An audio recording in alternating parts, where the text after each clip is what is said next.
What would you do if you got held up at work, like at gunpoint, and some coked up junkie is screaming at you to give him all the money in the register? Hold your hands up and comply? Try to be a hero and fight him off with a bat or a gun hidden under the counter? I always thought I would just give the guy the cash register and hold my hands up while he left with it. That was until I got held up, not once but twice in the same week. The first time I got to work on time, looking around to make sure King Creole wasn't hiding behind some corner that I didn't know even existed in the shop. Satisfied that my boss wasn't going to scare me, I walked over to the counter and stabbed my needle into the counter doll, taking a seat on my stool and sighing as I started my shift, drumming my fingers up and down on the counter.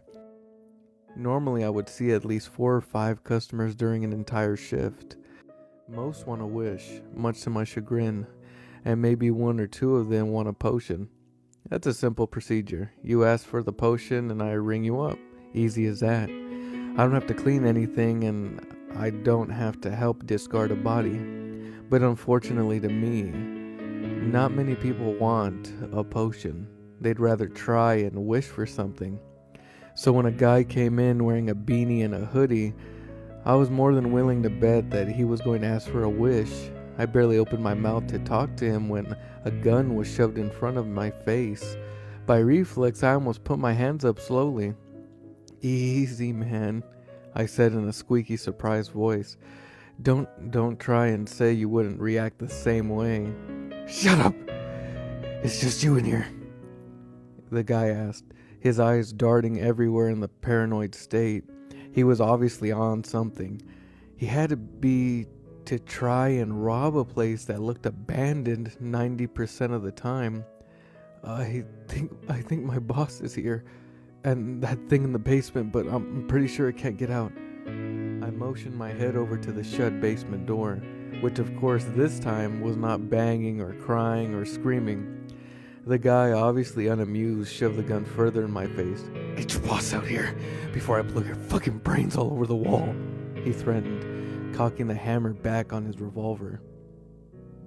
"Okay, just chill, man," I said, putting my hands up higher as I backed up and started making my way over to the boss's office. Lucky the guy was so busy focused on me because, believe me, when I say that the dolls on the wall behind him looked like they wanted to jump down and rip him to shreds. Making it to King Creel's office, I quickly knocked on it, looking back at the guy who was staring at the counter doll. I imagine he had the look on him that he gives me when I'm slacking off on my phone. "Travis, what do you want?" Creel's voice came from the office, the door opening and him looking down at me. Then over to the guy holding up his establishment. His smile lowered a bit, but it didn't falter. Instead, he nodded knowingly and stepped out, fixing his dark purple tie and walking over to the counter with me next to him. "Jesus," the robber gasped when he saw King Creole coming towards him. A pretty normal response when seeing my boss for the first time. The man didn't falter for too long though, pointing the gun up at the lanky voodoo shop owner. "What can I do for you?" Creole asked with a hum, hands clasped together as he looked down at the robber, not an ounce of concern on that chalky white face of his. Open the register in the safe," the robber said quickly, looking back at the door but then back to us. "Quickly." The gun firmly in his hand and a serious look on his face, despite his eyes darting between us. "Well, I don't have a safe, but if it's the register you want, Travis will be more than willing to open it for you. Right, Travis, my boy?" he asked me, giving me a hard smack to my back and sending me stumbling forward. The robber nearly shot me on the spot as I did so, my hand still up, and I looked back to Creole like he was sending me to slaughter. Well, if he wanted to be robbed, I really couldn't stop him. I walked back behind the counter and opened up the register, and one look at it told me that it was way more filled than usual. I can say that for a fact because when I opened the thing, shot some loose bills up into the air. My eyes were wide as the robbers, who quickly pushed me aside and started filling his hoodie and pants pockets with all the cash from the register. "Now, Kevin," King Creel's voice hummed in a tone that I knew meant trouble. The one he used when persuading someone into wishing for something. I started instinctively backing away from him as he kept up shoveling bills into his pockets.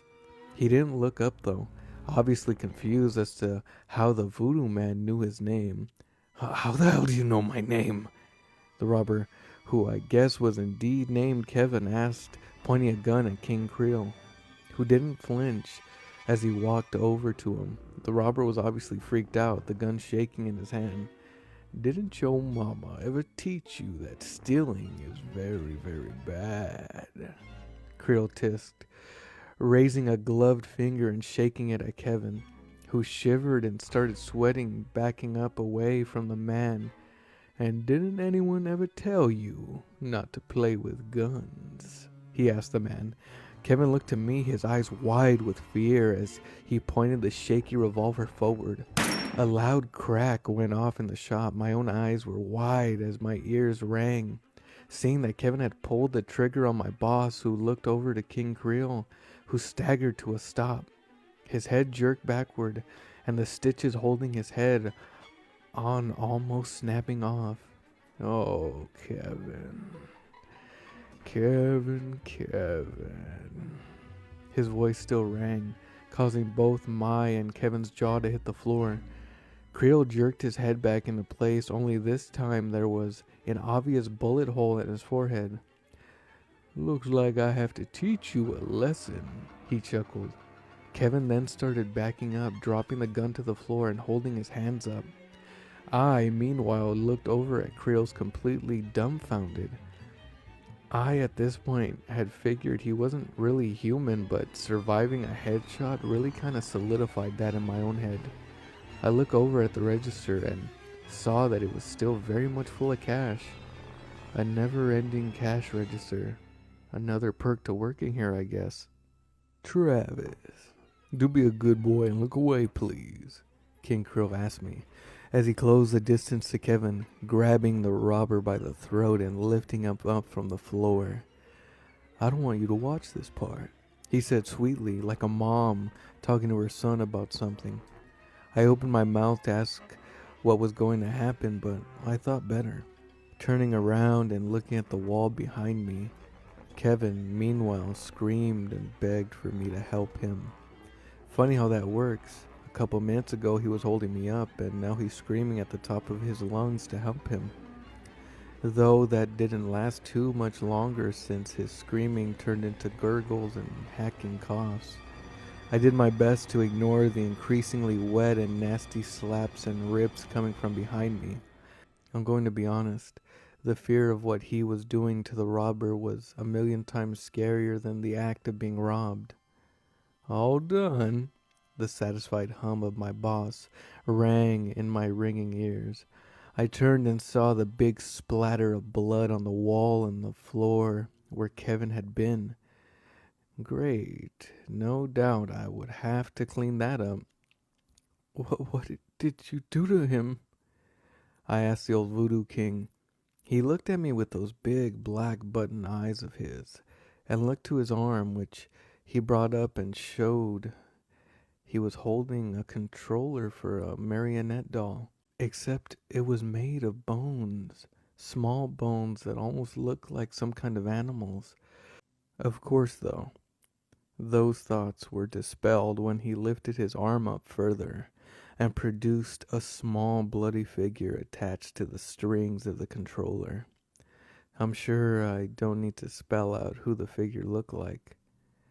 "I don't appreciate people threatening my employees," he sighed, dropping the bloody figure onto the table and made it dance around, making the counter messy with blood as he did so. I looked up to him, both thankful and pissed off, mostly because I figured I'd have to clean all this up. Thank you, sir. Do you want me to?" I started, but was soon interrupted by him when he held his hand up, and the little figure mimicked him. got to hand it to him. He's a great puppeteer. Don't worry about the mess, Travis. He shrugged it off, chuckling as he picked up the figure and held it tightly clenched in his gloves, more blood leaking out of it and dripping onto the counter. Just get rid of this for me, please, he asked, tossing the gun at me. I fumbled with it, afraid that it was going to go off in my hands. But once I was sure it wouldn't go off because it was empty, I looked up at him, noticing that the bullet hole in his forehead had disappeared. I didn't ask him about that, though. I simply nodded and went over to the front door and left, walking across the street to a dumpster that is near our shop in the alley, tossing it in there after I wiped it down against my pants, just in case my fingerprints were in there. I quickly jogged back into the store, more than happy to see not a speck left where Kevin once was. That was the first time I was held up in the store. The second time came about 2 days later. I was working later than usual. My shift is usually from 9 a.m. to 3 p.m. This time I was working from 5 to 9. Not horrible, but we definitely get weirder people in the late hours. Weird people that are usually chill with King Creol and the odd person asking for a wish or potion. Well, this time, a fine gentleman came running into the store and hid behind the shelf that covered him from the view of the front door. I watched as he squatted even lower when a car drove past, shining a light into the shop and going along after a moment. The guy looked up for a minute and then over to me. Hey, do you need anything? Or are you just here to loiter? I asked him. Look, I was tired, man, and I was like half an hour away from unpinning my needle from the doll. Mentally, I was checked out already. So when the guy pointed a gun at me, I actually rolled my eyes at him. Again, I thought, as I put my hands up. I need a place to hide, the guy said quickly, looking back at the door and rushing over to me. The cops are after me, he said again. And that's when I noticed the blood on his clothes. I sighed and looked over to King Creol's office, hoping he could handle this. Of course, when I turned back around and saw him right behind this guy, I nearly shat myself.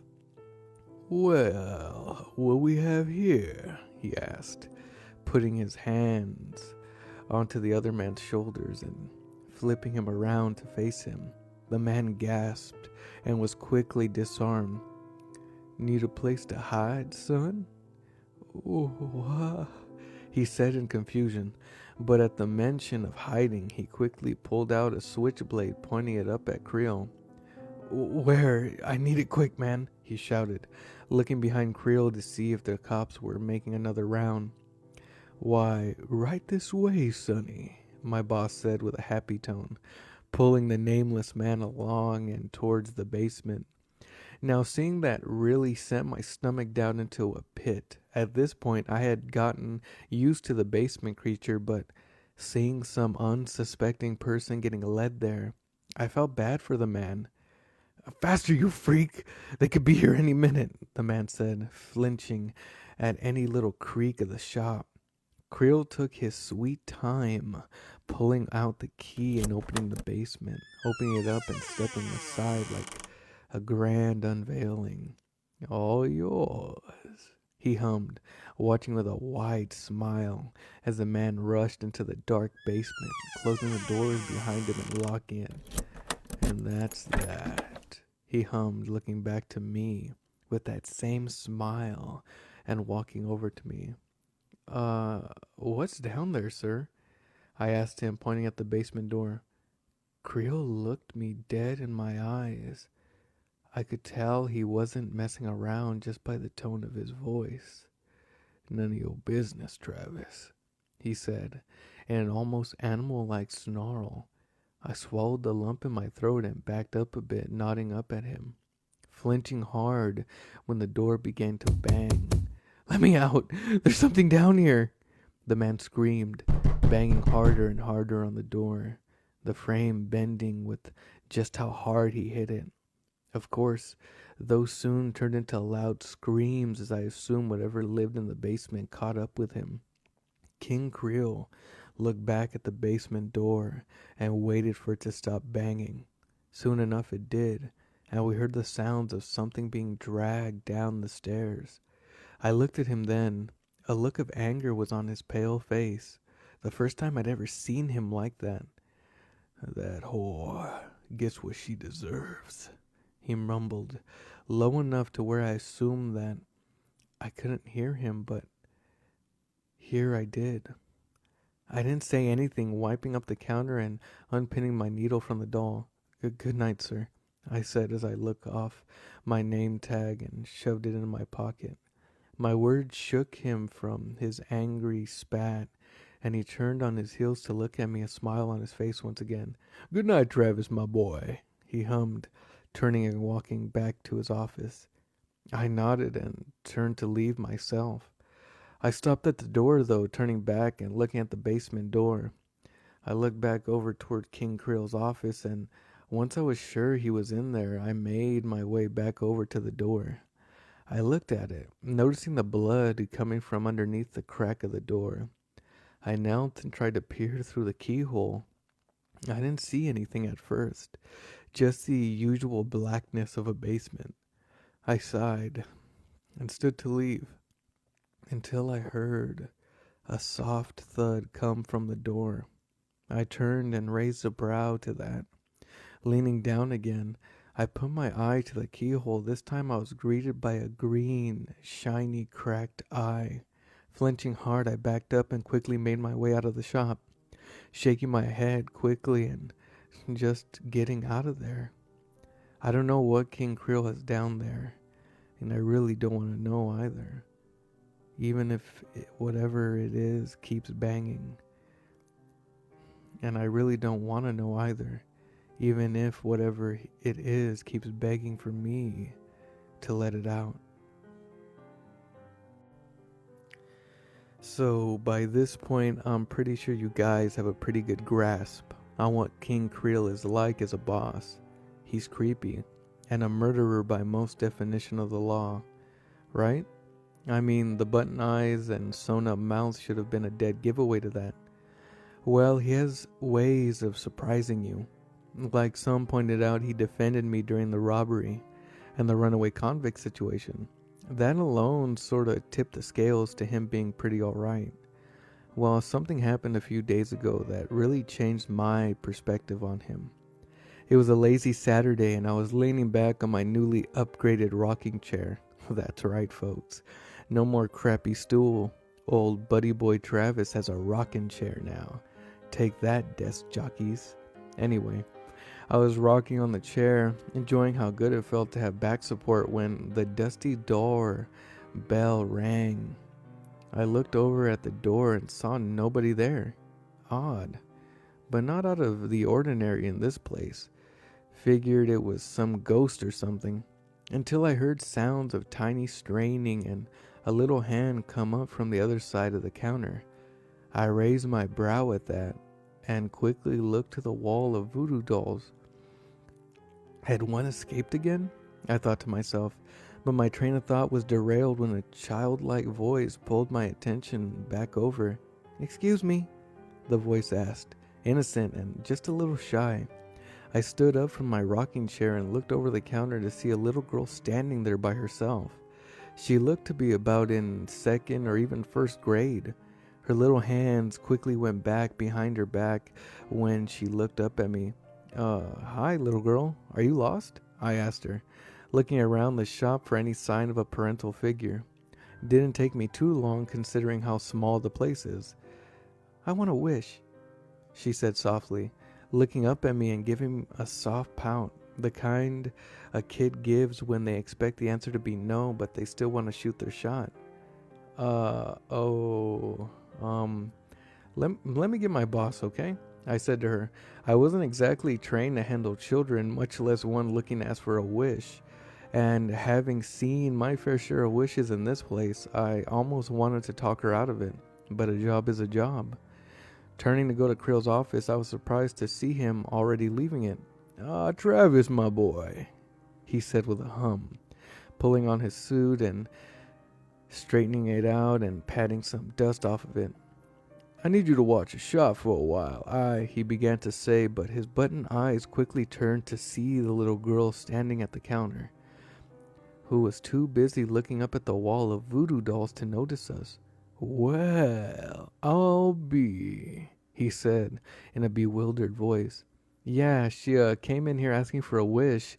I was just about to come get you. I explained, looking back over to the mystery girl. She was busy looking wide-eyed at all the dolls available. It was like she had never seen a toy before. A wish, huh? He asked with a hum, walking over to the little girl and clearing his throat. Oh, little Miss Olivia, he asked, bending down to his knees to get onto her level. The little girl turned around and, to my surprise, didn't flinch at King Creel's appearance. In fact, she had stars in her eyes when she saw him. Are you the wish man? She asked quickly and excitedly. Why, I do believe I am, he responded after a chuckle and a smile. The smile was different than the usual one he wore. His normal smile always gave off an air of creepy judgment, like someone knowing the person they were talking to was inferior. But his smile this time seemed genuine. Can you grant me a wish? The girl named Olivia, as you read before, asked quietly, looking up to the voodoo man with all the passion a girl at her age could have. Hell, I wanted to grant her a wish just for that. I'm afraid you're too young, darling. I can't, in good conscience, grant you a wish, King Creole said sadly, taking off his hat, as if in silent apology. You could see Olivia's heartbreak clear on her face. She drooped like a dying flower immediately, her arms behind her back, coming to the surface. And that's when I noticed all the bruises on them. Creole saw them as well. His attention turned to it. He looked at the girl. He took the girl by the arm, gently lifting her tiny, pale, and bruised arm and looking at her. Who did this to you? He asked softly. Olivia looked like she was holding back the floodgates, and they finally broke as she started crying and hiccuping. Using her free arm to wipe her face as she cried, she managed to blurt out an answer to Creole. My mommy. As if on cue, the front door slammed open, nearly breaking a shelf near it as a woman came into the shop. I could tell she was Olivia's mother by the resemblance of her to her crying daughter. Olivia, what the hell are you doing in this place? She demanded to know, coming over with a look of rage on her face. Wow. Calm down there, darling. Little Miss Olivia was simply asking for a wish was all, Creole said, springing up and quickly pushing Olivia behind him. I acted as well, motioning for the girl to come over to be behind the counter. She reacted accordingly, coming over to me and hugging my pant leg. She shouldn't have left where I told her to stay, the woman spat in my boss's face. I could smell the alcohol on her from here. Figures.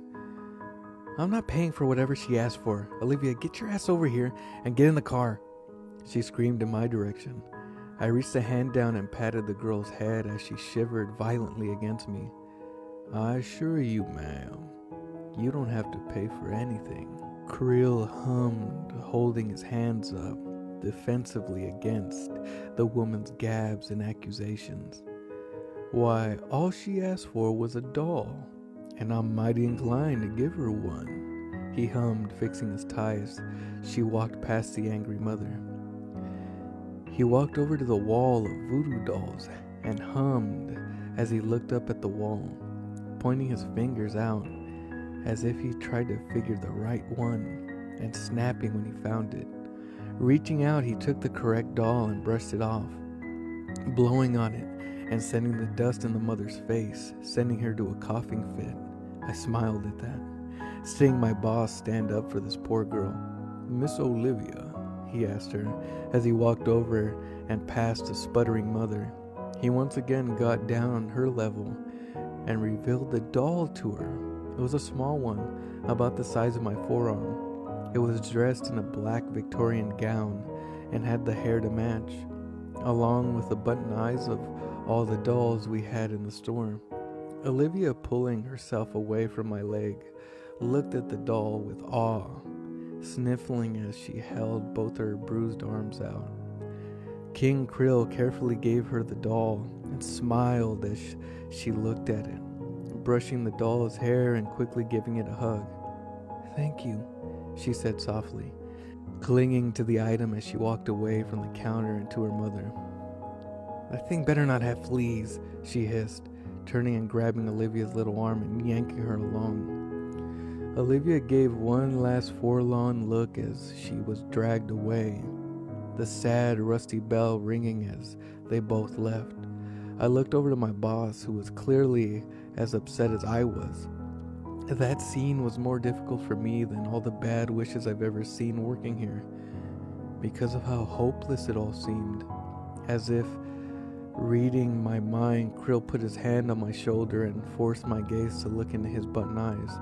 "She'll be fine, son. I assure you of that," he said, nodding to me, tussling my hair, sighing as he let me go and started back to his office. The thing in the door banging as he walked past it, causing him to freeze in place. He looked to the door with a clenched fist and smashed his fist against it. "Shut up! You're never leaving this place!" He screamed at the door, his mouth wide as he gritted his teeth. A few of his stitches ripped, causing him to cover his mouth and walk over to his office, slamming the door with a loud slam, leaving me alone with the uneasy feeling of being all alone in the shop. The rest of the day was hard to get through. All I could think about was that poor Olivia and her mother. I sighed and sat back in my rocking chair. Not much I could do. I didn't know her last name, so I couldn't report her to CPS. So I resigned myself to listen to King Creole, who has never steered me wrong. Only 2 other customers came in that day, and all they wanted was a wart removal potion and a heart attack potion. Don't ask. As I unpinned my pin from the doll on the counter, I looked over to King Creel's office, walking over to it and knocking 3 times. Not hearing anything from inside, I opened the door and poked my head inside, seeing Creel at his desk, sewing a doll at his office. Obviously lost in whatever thoughts were dancing around in his head.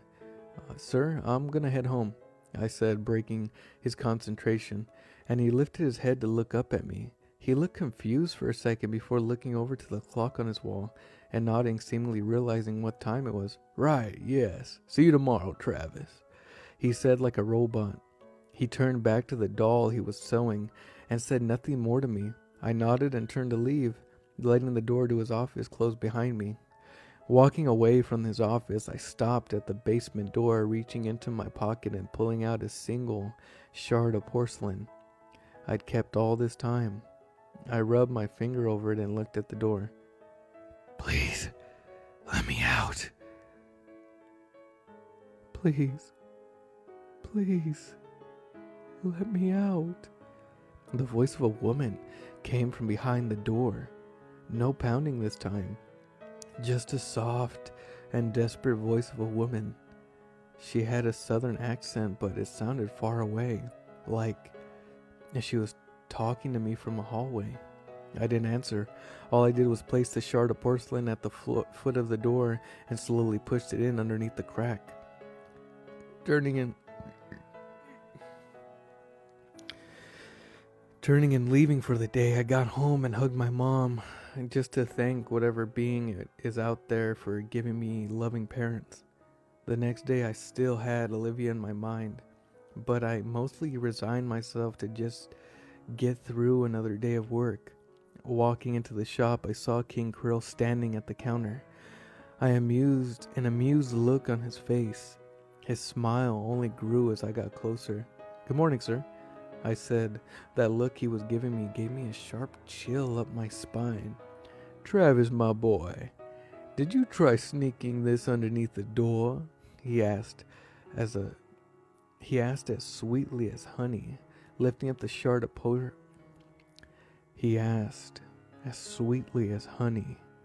lifting up the shard of porcelain I had tried to sneak under the door. I audibly swallowed and nodded. I was just trying to, I don't know, I thought, I stammered, trying to give him the reason behind my apparent crying. Travis.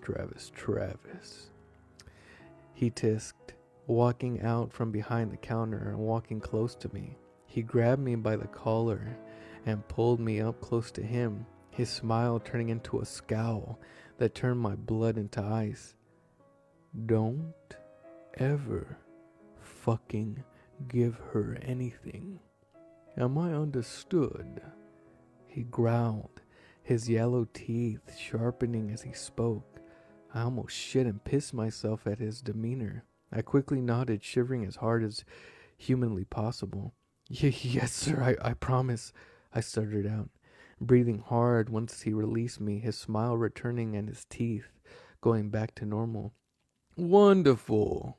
Now you better clock in. I'm expecting a very fun appointment today, he hummed, spinning around on his heels and walking to his office. Walking past the basement door and into his office, letting the door close behind him. Huffing hard, I walked to my rocking chair and sat myself down, stabbing the doll in the head and rubbing my face hard. Last time I would ever even try looking at the basement door, if that's how he reacted to my just returning something to it. Pulling my phone out, I used to get my mind off of what just happened.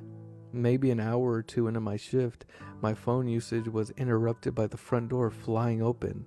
The rusty bell nearly flew off from its place and the door swung open and shut after. I looked up and dropped my phone when I saw it was Olivia's mom. Although she looked a little paler, her skin looked like Creel's skin. What the fuck did you give her? She shouted as she stumbled to the counter, hacking and coughing violently, collapsing onto her knees just near me and looking up at me, sending me flying back further from my chair. She had one eye dangling from its socket and the other looked like it was made of milk chocolate and starting to melt. She clawed her nails into the counter and pulled herself up, feeling around and grabbing my arm and pulling me closer. I don't know, man. I just work here, was all I could offer the woman, trying to get away from her as her one eye fell out with a gross-sounding plop. She recoiled and stumbled backward, gasping and coughing, white puffy stuff coming out of her mouth and falling to the floor. I knew what it was instantly. It was doll stuffing. Goodness, you're early. Creel's cheery voice came. I turned to see he was standing in the office door. He strode his way over to the woman and grabbed her by her hair, pulling it upward to see into her eye sockets. Now, dear, we can't have you losing your stuffing, he chuckled, producing some thread and a needle. What the fuck did you do to me? She shouted, shoving him away, trying to stumble away, only for her leg to buckle underneath her like a fucking accordion. Humans aren't meant to bend that way, if you didn't know. Dear me, you're changing much faster than I first thought you would, Creel chuckled, grabbing the woman again and yanking her up. I was in shock at all this. By this point, the woman's skin looked like one of the dolls we sell. That's when it clicked for me. She was turning into a doll. Sir? I spoke up, flinching when Creel slammed the woman onto my counter and started sewing her mouth shut. Despite the woman's thrashing and quickly impinging appendages, he looked over to me with a quizzical look and smiled. Be a good boy and hold her down, Travis, he asked with a chuckle, continuing to sew her mouth up. I looked to her and swallowed as I walked forward and quickly grabbed her arms, already feeling that she was not an ounce of bone left in them. All I could feel was doll stuffing. I closed my eyes as I held her down. I'm not proud of this moment. When he was finished and finally allowed me to let go, King Creole gave her the finishing touches, sewing buttons into her empty eye sockets, and smiling as he wiped his gloved hands clean. Her present all done. Just gotta wait for her to shrink. he chuckled, looking at me with an excited smile. I gave him a confused look, my eyes wandering down the body. It was dead still and looking very much like she belonged in the morgue. The more I looked, though, the more I realized that she was shrinking inch by inch. Well, at least I know where at least some of the voodoo dolls come from now. I was left in charge of the doll while I waited for this mystery guest of his. I already had an inkling who it was for, but with King Creole you never know what to expect. I sat.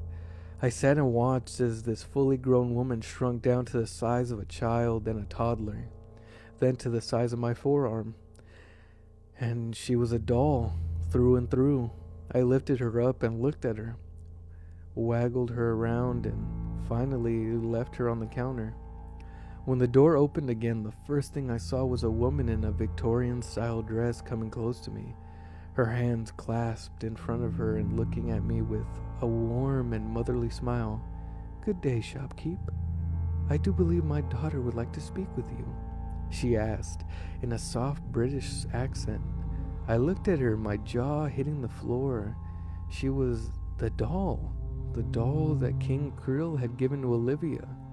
As if to reinforce this point, a tiny hand came up to pull on the back of her big black dress. The woman looked down and smiled, leaning down and lifting up the thing the tiny arm was attached to. "Where's Mr. King Creole?" Olivia asked with a big old happy eye. I looked at her and then at this woman who just yesterday had been a doll, looking back at Olivia, and I opened my mouth to say something, but I was quickly cut off by Creel's office door opening, and the voodoo man smiled so much I thought he was going to burst a stitch. "My darling Olivia, how are you?" He asked this like Olivia was a friend he hadn't seen in forever. At his voice, Olivia smiled as wide as him, and the woman put her down, letting her run up to my boss and giving his legs a hug. "Thank you so much for my new mommy," she hummed, nuzzling her face into him. He chuckled and knelt down a bit, patting her head and motioning for me to come over. I took the doll off the counter and came over, getting on my knees with an old man grunt and handing the doll to Olivia.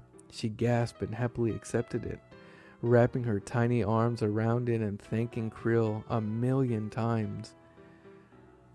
When all was said and done, Olivia said her goodbyes, and her new mother took her by the hand and led her out the door. The new mother turning around and waving goodbye to us and over to the voodoo dolls, who all waved back. "I do love happy endings," Creole sighed, taking his hat off and rubbing his messy black hair. Turning to me and raising a brow to my obvious uncomfortableness over to the whole situation. "Don't worry, son. She's in the best possible hands," he said, putting a hand on my shoulder. "Sir, how come you didn't hurt her?" I asked, going back to all the times he'd caused horrible things to happen to anybody seemingly needing his help. He looked at me like I'd spoken Chinese at him. "Son, my mama always said, help those that truly need it. Can you stand there and tell me she didn't need our help?" he asked, patting my shoulder and heading over to his office, leaving me with that train of thought for the rest of the day as I washed away all the blood left over from the old mother. King Creole is a strange man. He went from wanting to kill me for going near the basement door, tugging a child that he had saved from an abusive mother. I still deal with the back and forth from his personality. I don't think I will ever understand him, and I don't ever expect to. All I want to know is what's in the basement that caused him so much rage. You know, the more I work here at O'l King Creol's half-price voodoo shop, the more I start to question how the hell I never noticed it before. Now, I'm ready to admit I'm no Einstein when it comes to this town. I'm sure I've lived here my whole life, but Even then, I'm still discovering new places. I didn't even know we had a Denny's near us until last week. But the fact that so many of our customers are high school kids makes me wonder how come I never heard of this place before. Then I look back at my track record of socializing in school and remember, oh yeah, that's why I never learned of this place. I think the reason I have I think the reason I have to clean up so many messes here is that a majority of our customers are indeed stupid high school kids. They barge in here thinking they got away around King Creel's game, and every single time I'm the poor idiot that has to clean up their stupid mess. It's to the point where anytime I see a teenager come into the shop, I instinctively reach behind the counter for some rubber gloves because I know I have to wipe up what's left of them off the floor and walls.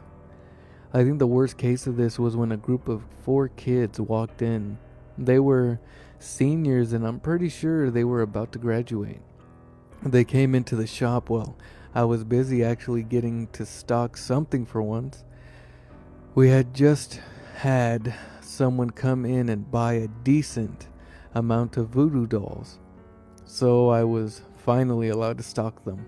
Using in my old stool, I managed to just put them all in place when the bell rang and this group of kids came in. It was 3 girls and a guy who had his arm around the blonde girl. A couple, I assumed. The other 2 girls seemed to have just been tagged along for this ill-fated journey to my place of employment. The guy looked over to me and shot me that head movement all of us guys make to each other. You know the one. "Hey guys," I said, getting off of my stool and heading to the counter, sitting on my rocking chair and making sure all my cleaning supplies were in view. "What can I do you for?" I asked, realizing I was picking up on some of Creel's fancy southern talk. "We heard there were wishes here, and since we're all about to graduate, we figured why not try them out," the guy said, letting his girlfriend go and going over to the shelf of voodoo dolls, getting in real close and looking at them. The girls, meanwhile, didn't wander too far from him, since they no doubt were afraid of all the cobwebs around. Fair enough. Yep, do all of you want one? I asked, dreading the answer I expected. The guy and his girlfriend nodded while only one of the other girls, a black-haired girl in a blouse, responded as well with a nod. The last girl in her hoodie, though, just shook her head. Figured she just got dragged here. "Travis, my dear boy, seems you brought in quite the bit of customers," Creel hummed, walking over to me from seemingly nowhere. He does that a lot, and smiling at the group of students, all of whom instantly backed up a couple of feet in shock of my boss's appearance. "Whoa, freaky costume, man," the guy said, chuckling, trying to keep up his brave face in front of his girl, but I could tell he was seconds away from pissing himself. All of the girls had the same expression. "What can I do you for, Jacob?" the boss asked, looking at me. I was wondering why until I realized my rocking chair was taking up a space he needed to get into the counter. So I just easily backed up a bit and let him do his thing, pulling out my phone, which had a dead battery. Instead, I decided to watch the inevitable horror that was about to become my way. "Man, you're freaky as fuck," Jacob chuckled nervously, clearing his throat and coming forward with as much moxie as he could muster. "Okay, I wish to get into my dream college. Full ride, so I don't have to pay for anything," he declared confidently, crossing his arms at King Creole. Had to hand it to him. That was a pretty alright wish. I couldn't think of really any way Creole could mess that one up. Well, until his girlfriend spoke up. "What the fuck, Jacob?" the girlfriend shouted, coming over to Jacob and pounding him with her fists over and over again. "You're trying to find a way to leave me, aren't you?" she shouted, grabbing him and thrashing him around. She seemed like the clingy type. "No, you crazy bitch, I'm trying to secure my future," he shouted, shoving her away and rolling his eyes as if this had been an ongoing issue. Me and Krill looked at each other and just shrugged. Wasn't our business to give these two couples therapy. Suddenly, the girl pushed past her boyfriend and up to the counter, slamming her fists down on the dusty countertop and staring up with wild eyes to King Creole. "I wish that Jacob will never leave my side," she shouted, causing Jacob to come over and grab her, pulling her away from us. "Well," the king began, bringing a hand up and starting to rub his chin. "My mama taught me that ladies should go first." He smiled, shrugging and snapping his fingers, causing Jacob to stop in his tracks as he stopped thrashing around with his girlfriend. He looked at her with a new look in his eyes and started to kiss her. "Now that's more like it," she giggled, wrapping her arms around him and making out in the shop. I rolled my eyes at this. Yes, I'm horribly single. Leave me alone. Although what happened next kinda helps me feel better about being single. She started shouting in pain, trying to shove him off of her for good reason, since he had gotten a thread and needle and was starting to stick it into both of their skins. "I need to be closer to you. I need to be closer to you," he shouted in a crazed tone, starting to pick up speed as she screamed louder, trying to get away from him. Well, that went about as well as I expected it to go. He managed to pin her to the floor as he started to sew the two of them together. The two other girls were screaming and cowering together as they watched the scene. "Since Jacob appears to be preoccupied," Creole said with a chuckle, turning his attention to the remaining two girls, "would you ladies like to try your luck?" he said with a smile, his fingers drumming on the countertop as he waited. The black-haired girl quickly looked at the hoodie girl and shoved her away, backing up from everything and looking back at the door. I wish that I could live the rest of my life, never seeing you again," she shouted, backing up and getting to the door. Krill shrugged and nodded to her. "If that's what you wish for," he said, looking back at her and motioning for her to shoo with his hands. The girl nodded and turned, opening the door and running out at full speeds. Shame she didn't see that car that hit her seconds afterwards. I flinched at just how sudden it happened, like she was out of the shop and dead in a good 10 seconds. The last girl remaining was screaming her head off as she saw the girl hit by the car. And let's just say that Jacob and his girlfriend were closer than ever. He and she were sewn together nice and tight and bleeding everywhere. "Please don't kill me, please," the girl mumbled, collapsing to the floor and shivering, shaking her head and pulling her hoodie down, revealing some nice long red hair. Looking over at her, I did feel pretty bad. She seemed like the one who had been dragged here unwillingly by her friends. "Is that a wish, darling?" my boss asked, stepping away from the counter and over to the sewn-up bodies wriggling on the floor. Looking over at her, she answered with a fast shake of her head. "Then what's your wish?" he asked, poking at the sewn-together couple with his fingers, showing some amusement from it. "I don't want anything," she mumbled, curling up in the fetal position, shaking violently, and looking at me like I was going to come in and save her. Well, I get paid by this man, so I can't really offer much help. "Shame. If that's the case, then please leave my shop. I don't take kindly to loiterers," he tisked. The front door swinging open, the girl looked up quickly and then to the two of us, cautiously standing up and walking out the shop, making sure to keep on the sidewalk as she started running away. "Oh, want me to clean up, sir?" I asked Creole after an awkward silence. Looking over to me, he smiled and chuckled. "If you wouldn't mind, son," he answered, looking at the sewn couple, then over to the basement door. I could tell from his face he was trying to figure out a way of getting them down there. I, meanwhile, was already getting the mop ready. Need help moving them? I asked him, as I set the bucket down and started filling it up with bleach and soap. A decent enough way to hide the blood.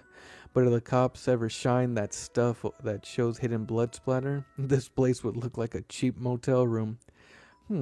I might, he tisked, looking back over to the basement with a sneer. All right, help me move them to the door and leave them there. I'll head down there and he can just roll down it when I say it's all right. He nodded at me, not having much of a choice since I offered to help.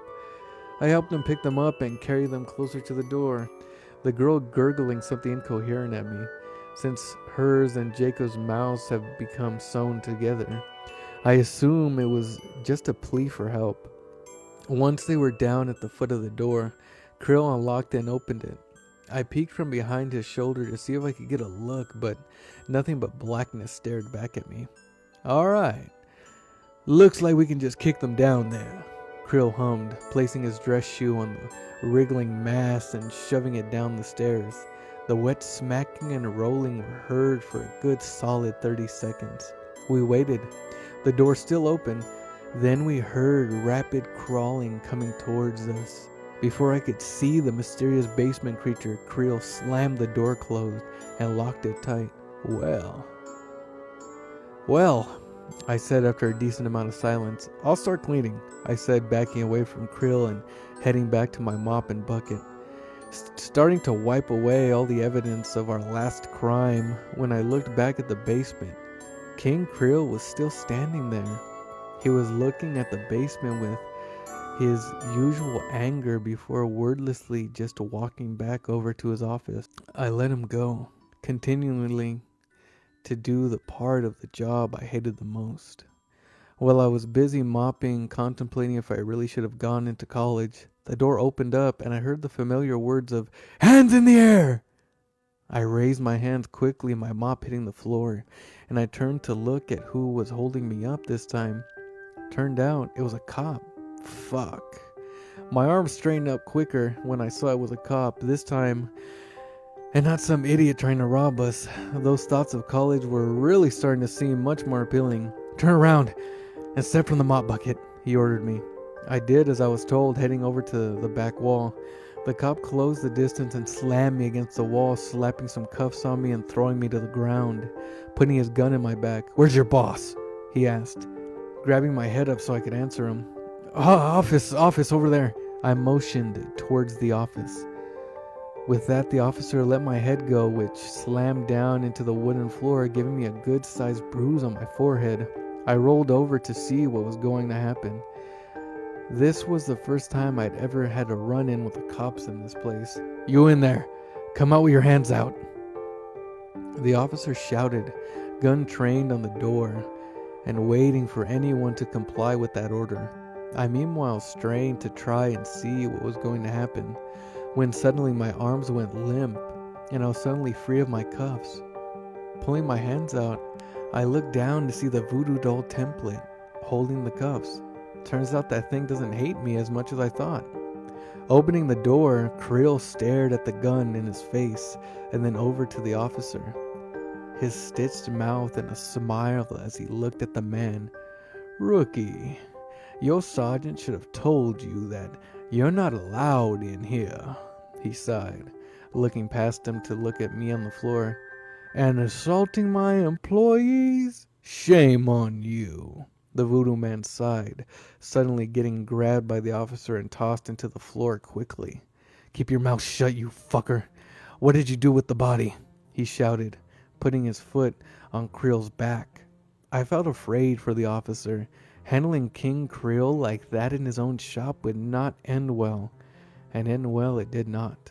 The second his foot was put on Creol's back, every single voodoo doll on the wall came to life, staring at the officer and jumping off their place on the wall, hissing and screeching at him as they all rushed towards him. The officer looked at the sound of the noise and let out a shout as he tried shooting them.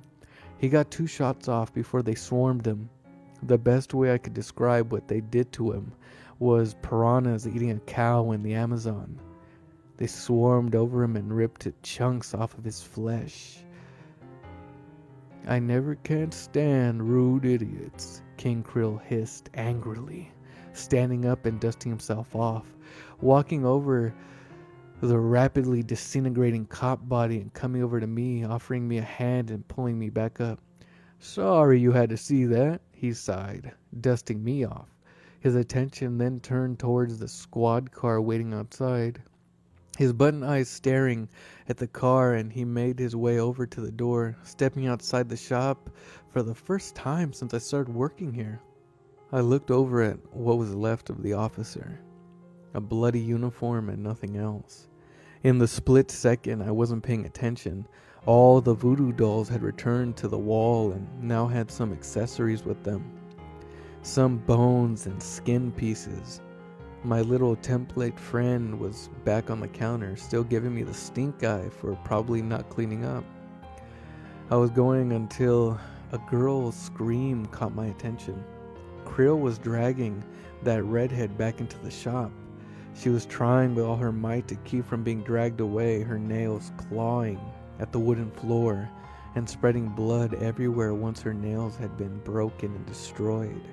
She cried and begged not to be hurt as she was dragged towards the basement door. "This will show you not to misplace any good graces," Creole shouted, grabbing her by her hair when she caught the side of the counter and gripped it with all her might. Dragging her by the hair, he got to the basement door, opening it and dragging the redhead down the depths. Creole didn't need to tell me to shut the door behind him. I went back to cleaning the bloody mess that was left behind, stuffing the officer's uniform into a trash bag, and set that aside as I mopped up every piece of blood I could see. I've gotten surprisingly good at this. Something about the girl's demise, though, didn't sit right with me. Out of everything he's done to people, hers was that one that rubbed me the wrong way the most. Not like I could do anything about it.